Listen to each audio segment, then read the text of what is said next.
करने वाले हैं LIC के एक इंश्योरेंस प्लान अनमोल जीवन के बारे में, जिसका प्लान नंबर है 822। तो बिना किसी देरी के शुरू करते हैं। तो दोस्तों, ये एक टर्म इंश्योरेंस प्लान है। इसमें सिर्फ और सिर्फ आपको डेथ बेनिफिट मिलता है और यहाँ पे आपको किसी भी तरह का मैच्योरिटी बेनिफिट नहीं मिलता है। आइए इसको थोड़ा डिटेल में समझते हैं। मान लेते हैं आपने इंश्योरेंस प्लान लिया है 20 साल के लिए, तो 20 साल पूरे होने के बाद जो आपने प्रीमियम पे किया है वो आपको वापस नहीं मिलेगा। यहाँ पे सिर्फ और सिर्फ डेथ बेनिफिट होता है। इसका मतलब आपकी इंश्योरेंस टर्म के दौरान अगर आपकी डेथ हो जाती है, यानी इन 20 साल के दौरान आपकी डेथ हो जाती है, तो आपकी फैमिली को फाइनेंशियल प्रोटेक्शन मिलता है, या हम कह सकते हैं जो आपके इंश्योरेंस का सम एश्योर्ड है वो आपके नॉमिनी या फैमिली को मिल जाता है। टर्म इंश्योरेंस प्लान सिर्फ और सिर्फ फाइनेंशियल प्रोटेक्शन के लिए ही होते हैं। अगर आप कोई ऐसा प्लान लेना चाहते हैं जिसमें आपको फाइनेंशियल प्रोटेक्शन साथ के साथ टर्म होने पे आपको पूरा पैसा आपका विद इंटरेस्ट मिल जाए या विद बोनस मिल जाए, तो आप एक एंडोमेंट प्लान ले सकते हैं। अगर आप उन प्लान्स के बारे में जानना चाहते हैं तो उनकी वीडियो का लिंक इस वीडियो की डिस्क्रिप्शन बॉक्स में मिल जाएगा।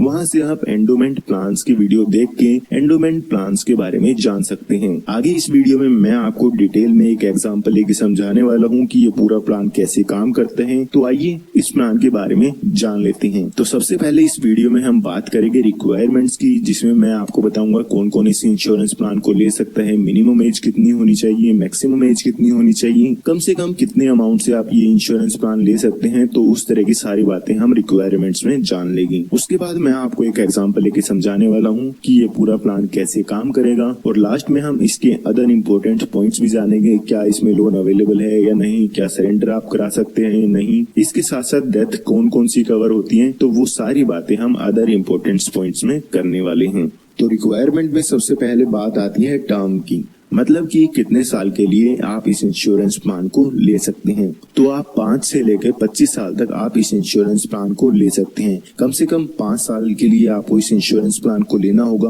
और ज्यादा से ज्यादा 25 साल के लिए आप इस इंश्योरेंस प्लान को ले सकते हैं। उसके बाद बात आती है मिनिमम एंट्री एज की, मतलब कि कम से कम कितनी एज का व्यक्ति इस इंश्योरेंस प्लान को ले सकते हैं। तो वो इसमें दी गई है 18 ईयर्स की, यानी कि जो भी 18 साल से ज्यादा का है या 18 साल पूरे कर चुका है वो इस इंश्योरेंस प्लान को ले सकता है। उसके बाद बात आती है मैक्सिमम एंट्री एज की, मतलब कि ज्यादा से ज्यादा कितनी उम्र का व्यक्ति इस इंश्योरेंस प्लान को ले सकता है। तो वो एज इसमें दी गई है 55 ईयर्स की, यानी कि 18 साल से लेके 55 साल तक का व्यक्ति इस इंश्योरेंस प्लान को ले सकता है। उसके बाद यहाँ पे बात आती है एक मैक्सिमम कवर सीजिंग एज की। इसका मतलब हम इस पे 65 ईयर्स की एज पे जो भी आपका इंश्योरेंस कवर है उसको बंद कर देंगे। तो अगर सिंपल शब्दों में समझें तो आपकी एज और टर्म मिला के 65 ईयर्स से ज्यादा की नहीं होनी चाहिए। तो एक एग्जांपल लेके इसे समझते हैं। मान लेते हैं आपकी उम्र है 50 साल की। अगर आप 25 साल की इंश्योरेंस प्लान को लेना चाहते हैं तो आप इसे नहीं ले पाएंगे, क्योंकि 50 प्लस 25 अगर हम करते हैं तो 75 हो जाता है। और यहाँ पे कहा गया है कि 65 ईयर्स तक हम मैक्सिमम कवर आपको प्रोवाइड करेंगे। इसी तरह से अगर आप 50 की एज में आप इस इंश्योरेंस प्लान को लेना चाहते हैं तो मैक्सिमम से मैक्सिमम आप 15 साल की टर्म इसमें ले सकते हैं। उसके बाद बात आती है मिनिमम सम एश्योर्ड की। मिनिमम सम एश्योर्ड की कम से कम आप बीमा कितने लाख रुपए से इसमें ले सकते हैं। तो वो अमाउंट दिया गया है 6 लाख रुपए का। कम से कम 6 लाख रुपए का आप बीमा इसमें करा सकते हैं और ज्यादा से ज्यादा आप 24 लाख रुपए का बीमा इसमें ले सकते हैं। इसका मतलब ये नहीं है कि 6 लाख रुपए आपको प्रीमियम पे करना है या आपको 24 लाख रुपए प्रीमियम पे करना है। इनके बेसिस पे आपका जो प्रीमियम है वो कैलकुलेट किया जाता है। सम एश्योर्ड का मतलब होता है बीमित राशि, मतलब कि इतने रुपए का आपका जो बीमा है वो आपका है। तो ये हमने बात कर ली है रिक्वायरमेंट्स की। आइए अब एक एग्जांपल लेके समझते हैं कि ये पूरा इंश्योरेंस प्लान कैसे काम करता है। तो एग्जांपल समझने के लिए मान लेते हैं कोई व्यक्ति है जिसकी एज है 25 ईयर्स की और वो इस इंश्योरेंस प्लान को लेना चाहता है और टर्म हम मान लेते हैं इसमें 20 साल की, यानी कि 20 साल के लिए वो इस इंश्योरेंस प्लान को लेना चाहता है। और सम एश्योर्ड हम मान लेते हैं 10 लाख रुपए का, यानी कि वो 10 लाख रुपए का बीमा इसमें अपना कराना चाहता है। तो यहाँ पे हम इसके प्रीमियम की बात करें तो इसका जो प्रीमियम आएगा वो आएगा ईयरली लगभग से लगभग 2880 रुपए विद GST। इसकी अगर आप 6 महीने की कैलकुलेशन देखना चाहते हैं प्रीमियम की तो वो भी आप स्क्रीन पे देख सकते हैं। इसमें आप ईयरली प्रीमियम पे कर सकते हैं, 6 महीने में प्रीमियम पे कर सकते हैं, लेकिन 3 महीने और हर महीने का प्रीमियम पेमेंट मोड इसमें अवेलेबल नहीं है। तो आइए अब देखते हैं कि ये पूरा इंश्योरेंस प्लान कैसे काम करता है। तो यहाँ पे उस पॉलिसी होल्डर को हर साल जो प्रीमियम है वो पे करता रहना होगा, और अगर उसके साथ कोई भी मिसहैपनिंग नहीं होती है, कोई भी दुर्घटना नहीं होती है, तो उसको ये प्रीमियम पे करता रहना होगा अपनी पूरी इंश्योरेंस टर्म के दौरान। यानी कि 20 साल तक वो इस इंश्योरेंस का प्रीमियम है वो पे करता रहेगा।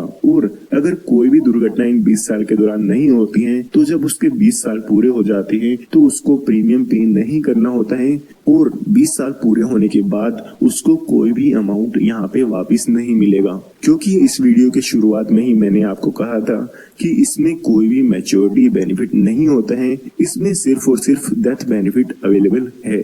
तो अब बात करते हैं कि अगर इस पॉलिसी होल्डर की इन 20 साल के दौरान डेथ हो जाती है तो इसकी फैमिली को क्या बेनिफिट मिलेगा। तो यहाँ पे पॉलिसी शुरू होने के बाद और इन 20 साल के दौरान कभी भी यहाँ पे इस पॉलिसी होल्डर की डेथ हो जाती है तो जो भी इस पॉलिसी होल्डर का नॉमिनी है उसको यहाँ पे 10 लाख रुपए का अमाउंट मिल जाएगा। तो हमारे केस में मान लेते हैं 1 साल बाद जो भी पॉलिसी होल्डर है उसकी डेथ हो जाती है। तो अगर पॉलिसी होल्डर की डेथ हो जाती है तो जो भी उस पॉलिसी में नॉमिनी है उस व्यक्ति को यहाँ पे सम एश्योर्ड जो की है 10 लाख रुपए वो यहाँ पे मिल जाएगी। इसके बाद बाकी के बचे जो टाइम पीरियड होगा 19 साल का, उसमें आपको किसी भी तरह का यहाँ पे जो भी नॉमिनी होगा या आपकी फैमिली होगी उसको कोई प्रीमियम पे नहीं करना है। जब तक आप जीवित हैं जब तक आपको यहाँ पे प्रीमियम पे करना होगा। अगर आपकी यहाँ पे डेथ हो जाती है तो जो सम एश्योर्ड है वो आपकी फैमिली को मिल जाता है अगर डेथ टर्म के दौरान होती है तो आइए अदर इम्पोर्टेंट पॉइंट्स के भी बारे में जान लेते हैं। तो सबसे पहले यहाँ पे बात आती है मैच्योरिटी बेनिफिट की।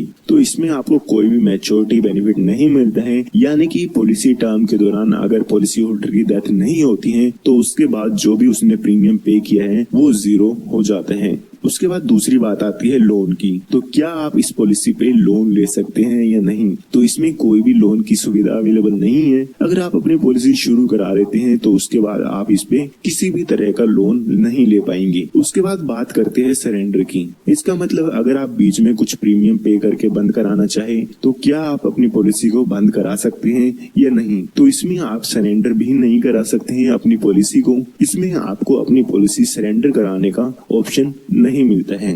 उसके बाद बात करते हैं यहाँ पे कौन कौन सी डेथ कवर होती हैं। तो यहाँ पे नेचुरल डेथ कवर होती है, एक्सीडेंटल डेथ कवर होती है, डेथ ड्यू टू इलनेस भी यहाँ पे कवर हो जाती है।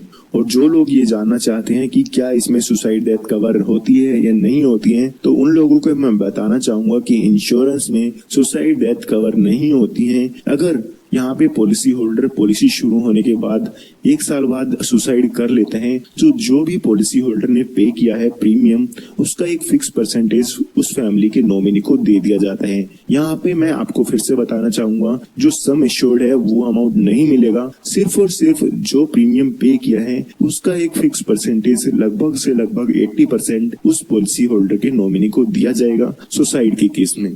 तो दोस्तों इसमें मैं आपको एक बात और बताना चाहूंगा कि इसमें ज्यादा से ज्यादा मोस्टली केस में ऐसा होता है कि जो आपकी एनुअल इनकम है उसका 20 टाइम्स आपको यहाँ पे ये टर्म इंश्योरेंस है वो प्रोवाइड किया जाता है। काफी लोग ऐसे भी होते हैं जो 20 या 25 हजार रुपए जिनकी अर्निंग होती है वो कहते हैं कि हमें 2 करोड़ का, 5 करोड़ का या 10 करोड़ का इंश्योरेंस कवर चाहिए। तो उनको मैं ये बताना चाहूंगा जो भी आपकी एनुअल इनकम है यानी कि 1 साल की इनकम है उसका 20 गुना लगभग से लगभग यहाँ पे टर्म इंश्योरेंस प्रोवाइड किया जाता है।